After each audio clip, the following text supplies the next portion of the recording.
یعنی یہ کہ اگر نماز پوری پڑھی جا رہی ہے، اہتمام سے پڑھی جا رہی ہے، تو دشمنوں کو موقع مل جائے گا کہ وہ آ کر حملہ آور ہو اور تمہیں شدید نقصان پہنچائے۔ تو اس حالت میں تمہارے لیے اجازت ہے کہ تم چاہو، تمہارے لیے یہ کہ تم نماز کم کر دو۔ ان الکافرین کانوا لکم عدوا مبینا، یقیناً کافر تو تمہارے کھلے دشمن ہیں ہی، وہ تو گھات میں ہیں، جو بھی موقع انہیں مل جائے گا اس سے انہوں نے فائدہ اٹھانا ہے۔ یہ آیت مبارکہ اس اعتبار سے بہت اہم ہے کہ قصر فی الصلاۃ کا حکم قرآن مجید میں صرف اسی آیت میں، لیکن چونکہ ظاہر الفاظ کے اعتبار سے اس کے اندر اضافی شرط ہے، ایک تو صف اور دوسرے یہ کہ اگر خوف، لہذا جو بھی اصحاب ظاہر ہیں جنہوں نے وہی بات جو میں کہہ رہا تھا کہ ہم تو صرف قرآن ہی کو تھامیں گے،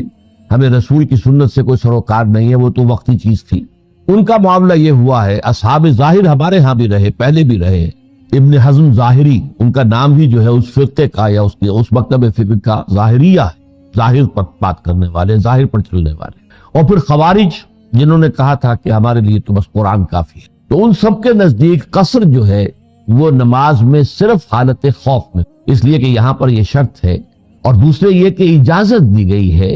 تو اس میں کوئی حکم نہیں دیا گیا ہے۔ فَلَيْسَ عَلَيْكُمْ جُنَاحٌ، کوئی حرج نہیں ہے، تم پر کوئی گرفت نہیں ہوگی، کوئی ملامت نہیں ہوگی، تمہیں پر کوئی گناہ نہیں آئے گا اگر تم کمی کر لو نماز میں۔ قصر کہتے کم کرنا، قصور آپ کی طرف سے جو کمی رہ گئی ہو، تقصیر اسی سے بنا ہے، تقصیر کی میں اپنی تقصیر کی معافی چاہتا ہوں، مجھ سے جو کمی رہ گئی ہے میں اس کی معافی چاہتا ہوں۔ قصر، تو یہ جو لفظ ہے کسر، کاف اور سین کے ساتھ آئے گا تب بھی کسی چیز کی کمی ہونا ہے، کسر ہے، کسر اور ان کے ساتھ۔ تو یہ یوں سمجھئے کہ حکمت لغہ جو ہے،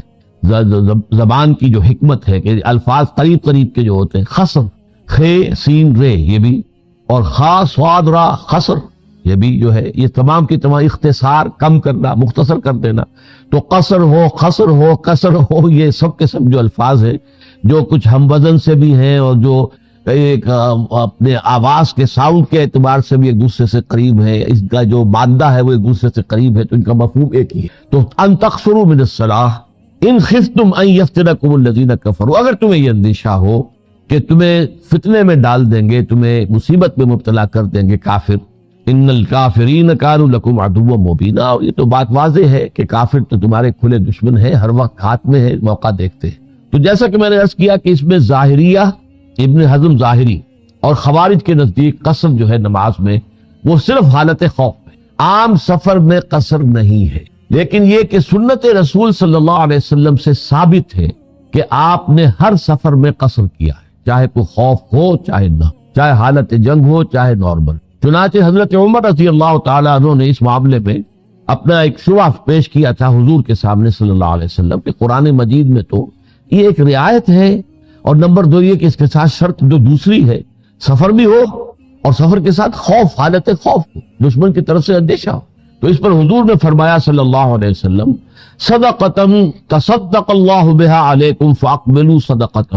اے عمر یہ اللہ کا ایک صدقہ ہے جو اس نے اپنے بندوں پر کیا ہے، تو تم قبول کرو اس کے صدقے کو، اس نے نماز میں کمی کی اجازت دی۔ باقی رہ گیا یہ کہ فلا جناح علیکم ان تقصروا، یہ قرآن مجید کے خاص اسلوبوں میں سے ہے، شاہانہ انداز کلام، کوئی حرج نہیں اگر تم یہ کر لیا کرو، اور یہ انداز بھی بذا اوقات حکم کے لیے ہوتا ہے، جیسے کہ سورہ بقرہ میں آیا ہے ان الصفا والمروۃ من شعائر اللہ فمن حج البیت او اعتمر فلا جناح علیہ ان یطوف بہما، یہ جو صفا اور مروہ کی پہاڑیاں ہیں یہ بھی اللہ تعالیٰ کے شعائر میں سے ہیں، تم میں سے جو کوئی بھی اللہ کے گھر کا حج کرے یا عمرہ ادا کرے تو کوئی حرج نہیں ہے کہ وہ طواف کر لیا کرے۔ اب یہاں پر بھی کوئی حرج نہیں ہے کہ الفاظ کہے، لیکن یہ واجب ہے، یہ یوں سمجھیے کہ جو واجبات ہیں، جو بھی حج کے مناسک ہیں اور جو عمرے کے واجبات ان میں شامل ہیں، تو یہ قرآن مجید کا ایک شاہانہ انداز ہے اللہ تعالیٰ، جیسے کہ اللہ کے بارے میں نے کہا کہ جیسے بادشاہ کسی سے کہے ہم تمہیں فلاں مہم پر بھیج رہے ہیں فلاں جرنیل کو، اور اگر تم کامیاب آئے تو شاید کہ ہم تمہیں فلاں صوبے کی گورنری دے دیں۔ اب یہاں پہ شاید جو ہے یہ حقیقی وعدے کے طور پر ہوتا ہے، اگر تم کامیاب ہوئے تو شاہانہ انداز کلام میں یہ شاید جو ہے یہ صرف احتمال کے معنی میں نہیں ہوتا بلکہ یقینی وعدے کے معنی میں ہوتا، تو یہ انداز کلام ہے قرآن کا۔ فَإِذَا ضَرَبْتُمْ فِي الْأَرْضِ، اب جب تم زمین میں نکلو، فَلَيْسَ عَلَيْكُمْ جُنَاحٌ، تو کوئی حرج نہیں ہے تم پر، کوئی گناہ نہیں ہے، ان تقصروا من الصلاۃ، کہ تم کم کر دو نماز کو، قصر کرو نماز میں، ان خفتم ان یفتنکم الذین کفروا، اگر تمہیں اندیشہ ہو کہ تم وہ دشمن جو ہے وہ فتنے میں مبتلا کر دیں گے، ان الکافرین کان لکم عدوا مبینا، یقیناً کافر تو تمہارے کھلے دشمن ہیں۔ اس ضمن میں حضرت ابن عباس رضی اللہ تعالی عنہما کا بھی ایک اثر ہے کہ انہوں نے فرمایا کہ حضور نے صلی اللہ علیہ وسلم مدینے سے مکے تک کا سفر کیا اور اس میں کوئی خوف نہیں تھا اس سفر میں سوائے اللہ کے خوف کے، یعنی کامل امن تھا، کوئی جنگ، کوئی کسی طرف سے خدشہ نہیں تھا۔ فرمایا ان النبی خرج من المدینہ الی مکہ لا یخاف الا رب العالمین، اللہ کے سوا کسی اور کا کوئی خوف نہیں تھا۔ فصلی رکعتین، تو آپ نے تو 2 ہی رکعتیں پڑھی ہیں، وہ جو عصر کی ہو، عصر جو ہے اور ظہر ہو، عشاء ہو، 2 رکعتیں پڑھی۔ تو قصر جو ہے در حقیقت یہ سمجھ لیجئے کہ یہ قرآن مجید کی روح سے جو قرآن مجید کا حکم ہے اس کے ظاہر پر اگر جائیں گے تو یہ سفر جمع خوف 2 شرائط کے ساتھ مشروط ہو جائے۔ سنت رسول کو اس کے ساتھ شامل کریں گے تو ہر سفر کے اندر آپ کو اجازت۔ باقی اب اس کی تفاصیل ہے۔ احناف کے نزدیک یہ جو ہے قصر، یہ واجب، یعنی اگر آپ نے قصر نہیں کیا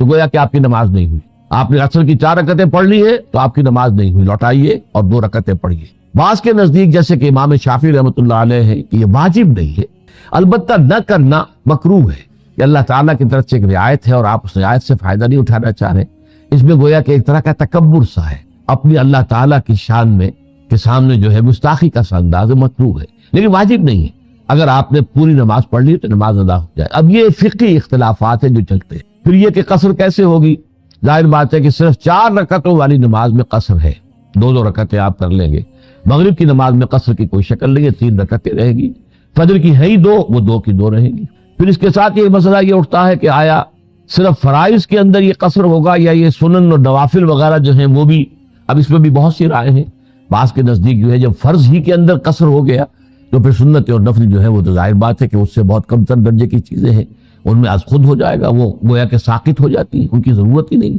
بعض کے نزدیک یہ ہے کہ نہیں، اگر موقع ہے،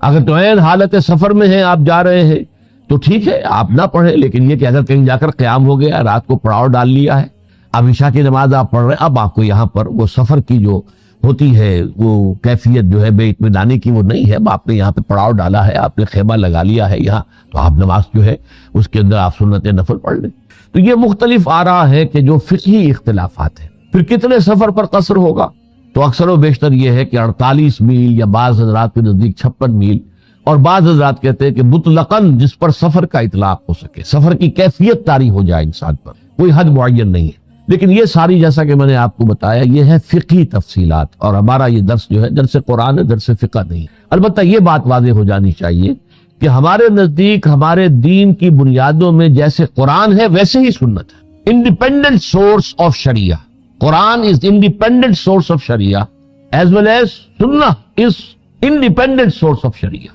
یہ ضرور ہے کہ جو سنت ہے حضور صلی اللہ علیہ وسلم کی، وہ قرآن کے کسی حکم کو ساقط نہیں کر سکتی، اس کی نفی نہیں کر سکتی، اس کے اندر بنیادی رد و بدل نہیں کر سکتی، لیکن سنت کیا کر سکتی ہے؟ نمبر 1، قرآن پر اضافہ کر سکتی۔ مثلا ہم نے پڑھا اسی سورہ مبارکہ میں کہ تمہارے لیے جائز نہیں ہے کہ 2 بہنوں کو تم ایک ہی وقت میں اپنے نکاح میں رکھو، ان تجمعوا بین الاختین، 2 بہنوں کو تم ایک وقت اپنے نکاح میں رکھو، یہ حرام۔ حضور نے اس کی توسیع کر دی۔ یہی حکم جو ہے خالہ بھانجی کا بھی ہوگا اور یہی حکم پھپھی بھتیجی کا بھی ہوگا۔ تو یہ ایک اضافہ ہے، اس کی توسیع ہے، حکم کے اندر کوئی تبدیلی نہیں۔ کہیں ایسا ہوتا ہے کہ قرآن نے کسی چیز کو عام بیان کیا ہے، اسے سنت خاص کر دے، جیسے زنا کا جو حکم ہے 100 کوڑے، یہ قرآن نے عام بیان کیا ہے، لیکن سنت رسول صلی اللہ علیہ وسلم نے اس کو خاص کر دیا کہ یہ غیر شادی شدہ زانی اور زانیہ کی سزا ہے، شادی شدہ زانی اور زانیہ جو ہے اس کی سزا نہیں۔ تو قرآن پر اضافہ ہو سکتا ہے، قرآن کے خاص کو عام کیا جا سکتا ہے، قرآن کے عام کو خاص کیا جا سکتا ہے، یہ تو سنت رسول کا حق ہے، لیکن سنت جو ہے وہ کہیں قرآن مجید کی کسی شے کی مطلقاً نفی نہیں کر سکتی۔ تو یہاں پر بھی جیسا کہ میں نے کہا کہ ایک اضافہ ہے کہ اللہ تعالیٰ کی طرف سے یہ ہدیہ ہے تمہارے لیے، یہ تحفہ ہے، صدقہ ہے، اس کو قبول کرو خوش دلی کے ساتھ۔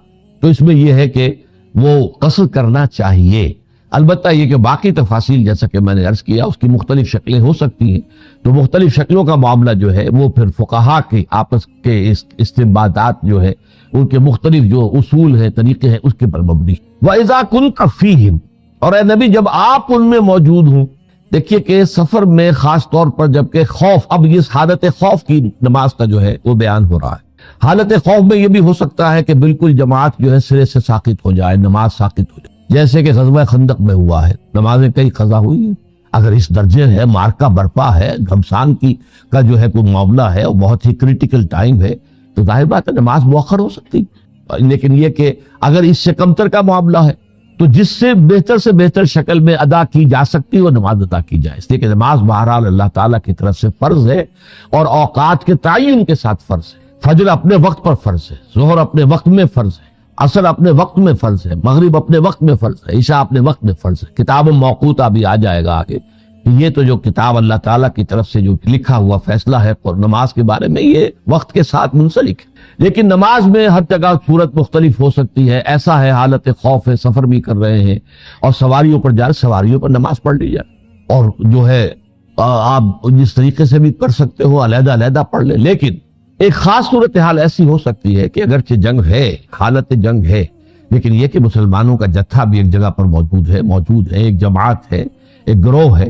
اور پھر حضور بھی اس میں موجود ہے۔ اب ظاہر بات ہے کہ حضور موجود ہے تو امامت کوئی اور تو نہیں کر سکتا، امامت حضور کرائیں گے، اور کوئی بھی مسلمان اس کو پسند نہیں کرے گا کہ وہ حضور کی امامت کو چھوڑ کر کسی اور کی امامت میں نماز ادا کرے۔ اس پیچیدگی کا حل ہے جو اس آیت میں دیا۔ وَإِذَا كُنْتَ فِيهِمْ، ارے نبی جب آپ ان میں موجود ہوں، فَأَقَمْتَ لَهُمُ الصَّلَاةَ، اور آپ ان کے لیے نماز قائم کریں، فَلْتَقُمْ طَائِفَةٌ مِّنْهُمْ مَعَكَ، تو چاہیے کہ ان میں سے ایک گروہ آپ کے ساتھ کھڑا ہو جائے، وَلْيَأْخُذُوا أَسْلِحَتَهُمْ، لیکن اس حال میں بھی وہ اپنا اسلحہ ساتھ رکھیں، فَإِذَا سَجَدُوا، جب وہ نماز پڑھ لیں، فَلْيَكُونُوا مِنْ وَرَائِكُمْ، تو چاہیے کہ وہ پھر پیچھے چلے جائیں، وَلْتَأْتِ طَائِفَةٌ أُخْرَىٰ، اور اب دوسرا گروہ آ جائے، لم یصلوا، جنہوں نے ابھی نماز نہیں پڑھی، فلیصلوا معک، اب وہ نماز پڑھیں آپ کے ساتھ، ولیاخذوا حذرهم واسلحتهم، اور چاہیے کہ وہ اپنے بچاؤ کا سامان اور اپنا اسلحہ ساتھ رکھیں۔ ود الذین کفروا لو تغفلون عن اسلحتکم وامتعتکم فیمیلون علیکم میلۃ واحدہ،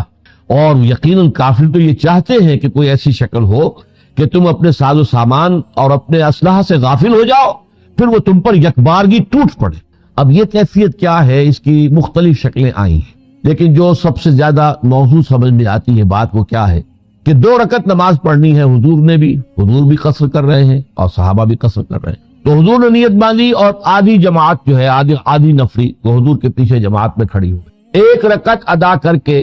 حضور اب اٹھے نہیں، بیٹھے ہی رہے، لیکن یہ کہ دوسرے باقی جو پیچھے ہیں ان سب نے کھڑے ہو کر 1 رکعت اور ادا کر لی، سلام پھر اور چلے گئے۔ حضور ابھی اسی حالت نماز کے اندر تشریف فرما ہے۔ اب جب وہ پہلا گروہ چلا گیا، اس کی 2 رکعتیں ہو گئی، ایک حضور کے پیچھے اور ایک اس نے انڈیپینڈنٹلی اپنے طور پر پڑھی۔ اب بقیہ فوج آئے گی، بقیہ لوگ آ جائیں گے، وہ اب ان کی جگہ لیں گے، اب حضور دوسری رکعت پڑھیں گے، تو گویا کہ اب ان کو 1 رکعت حضور کے ساتھ مل گئی، اور اس کے بعد حضور جو ہے 1 رکعت پڑھنے کے بعد سلام پھیر دیں گے، آپ کی 2 رکعتیں مکمل ہو گئی، اور پیچھے جو جماعت ہے وہ 1 رکعت اپنے طور پر ادا کر کے 2 رکعتیں پوری کر لیں۔ اس کی شکلیں کچھ اور بھی بیان کی گئی ہیں، بعض لوگوں نے کہا کہ حضور 4 رکعتیں پڑھیں اور صحابہ جو ہے پیچھے وہ 2 رکعتیں پڑھیں، لیکن اس صورت میں پھر یہ ہے کہ وہ قصر کا حکم جو ہے تو پھر وہ حضور کا اس پر عمل نہیں ہوگا، حضور پر بھی قصر اسی طریقے سے ہے جس کو حنفیہ کے نزدیک تو واجب ہے، لازم ہے، اور باقی کے نزدیک بھی اگر نہ کرے تو گویا کہ ایک کفران نعمت ہے، اللہ تعالیٰ کی نعمت کو ٹھکرانے کے معنی میں ہے تو مکروہ ہے۔ اس لحاظ سے بہترین شکل وہی سمجھ میں آتی ہے جو میں نے آپ کے سامنے رکھی کہ حضور کے ساتھ ایک گروہ نے نیت باندھ لی، 1 رکعت پڑھ لی، اب حضور کے بعد حضور جو ہے اس رکعت کو پورا کر کے تشریف فرما رہے، آپ نے سلام نہیں پھیرا، باقی لوگ کھڑے ہو گئے، انہوں نے اپنی دوسری رکعت اپنے طور پر پڑھ لی، سلام پھیرا اور چلے گئے، اب وہ پیچھے چلے گئے، اب وہ محافظ ہے، بقیہ جو فوج تھی جو رہ گئی تھی وہ آگے آئی اور اس نے آ کر حضور کے پیچھے صف بندی کی، اب حضور نے کھڑے ہو کر 1 رکعت نماز جو ہے مزید اپنی جو رہ گئی تھی پڑھی، تو یہ گویا کہ بقیہ فوج کو ان کے ساتھ ان کی امامت میں رکعت مل گئی۔ اب اس کے بعد حضور نے 1 رکعت پڑھنے کے بعد جو ہے چونکہ 2 آپ کی ہو گئی، آپ نے سلام پھیر دیا، لیکن یہ کہ باقی سب حضرات جو ہے مقتدی وہ کھڑے ہو گئے، انہوں نے اپنی 1 رکعت اور پڑھ لی اور سلام پھیر دی، تو یہ معلوم۔ لیکن اس میں جو زور دیا جا رہا ہے کہ وہ اپنا اسلحہ ساتھ رکھے، اس لیے کہ حالات بہت ہی یوں سمجھیے کہ ایک ایمرجنسی کے حالات تھے، بہت کسی وقت بھی کوئی صورتحال پیش آ سکتی تھی۔ اب ظاہر بات ہے کہ اگر حملہ ہو جاتا ہے نماز میں تو نماز تو آپ کو توڑ دینی پڑے گی، اگرچہ وہ نماز توڑی ہوئی تصور نہیں کی جاتی، وہ گویا کہ نماز ہی کے اندر آپ کا پورا عمل ہوگا جو آپ کر رہے ہیں، جیسے اس سے فارغ ہو پھر نماز پوری کریں۔ لیکن یہ ہے کہ ظاہر بات ہے کہ اس صورت میں آپ دوڑیں گے اپنا اسلحہ لینے کے لیے، اتنی دیر میں تو بہت کافی جو ہے آپ کا نقصان ہو چکا ہوگا۔ تو اسلحہ ساتھ رکھیں۔ یہاں دو الفاظ آ رہے ہیں، حذرکم و اسلحتکم۔ اگرچہ حذر اکیلا آئے گا تو اس میں دونوں چیزیں آ جائیں گی، اپنے بچاؤ کا سامان۔ بچاؤ کے سامان میں وہ بھی ہے جو دفاع کے لیے، سر کے اوپر خود ہو، جسم کے اوپر زرہ ہو، اس طریقے سے انسان جو ہے، اور ڈھال اپنی جو ہے اپنے پاس رکھے قریب، جیسے ہی کوئی دشمن کا وار جو اچانک آئے تو وہ ڈھال سے اس کو روک سکے۔ اسلحہ میں تلوار ہے، نیزہ ہے، وغیرہ ہے، چیزیں ہیں، یہ ساتھ رکھیں۔ اب ظاہر بات ہے نماز کے اندر ان چیزوں کو ساتھ رکھنا جو ہے بہت ایک تکلیف دہ معاملہ ہے، آسان کام تو نہیں، لیکن یہ کہ اس میں زور دیا گیا ہے۔ فَلْتَقُمْ طَائِفَةٌ مِّنْهُمْ مَعَكَ وَلْيَأْخُذُوا أَسْلِحَتَهُمْ، انہیں چاہیے کہ اپنا اسلحہ اپنے ساتھ رکھے۔ فَإِذَا سَجَدُوا، اب یہاں پر دیکھیے رکعت کے لیے سجدے کا لفظ آیا، اس لیے کہ نماز کی جو آخری جو شکل ہے، جو یوں سمجھیے کہ جس میں کلائمیکس کہتے ہیں ہم، آخری اس معنی میں، وہ سجدہ ہے۔ اس لیے حدیث میں آتا ہے ان اقرب ما یکون العبد الی اللہ الی ربہ فی السجود، قریب ترین جو بندہ اپنے رب سے ہوتا ہے وہ سجدے کی حالت میں ہوتا ہے۔ اس لیے کہ ہمارے اور رب کے درمیان حائل ہماری انانیت ہے، ہمارا نفس، ہماری نفسانیت، میری انا، میں۔ اور اس وقت جب آدمی سجدے میں ہوتا ہے، جس کے لیے آیا ہے کہ یوں سمجھا کرو کہ گویا کہ تم نے اپنے رب کے قدموں میں سر رکھ دی، تو گویا کہ اب انانیت جو ہے اس کی نفی مطلق ہوگی، تو یہ گویا کہ قرب۔ اسی لیے آپ دیکھتے ہیں کہ جو پہلی 5 آیات جو نازل ہوئی تھی وہ پوری سورہ مبارکہ جو ہے، تو اس کے ضمن میں جو آخری ہے فَاسْجُدْ وَاقْتَرِب، سجدہ کرو اور قریب ہو جاؤ۔ اب یہ آیت میں نے چونکہ آپ کو سنا دی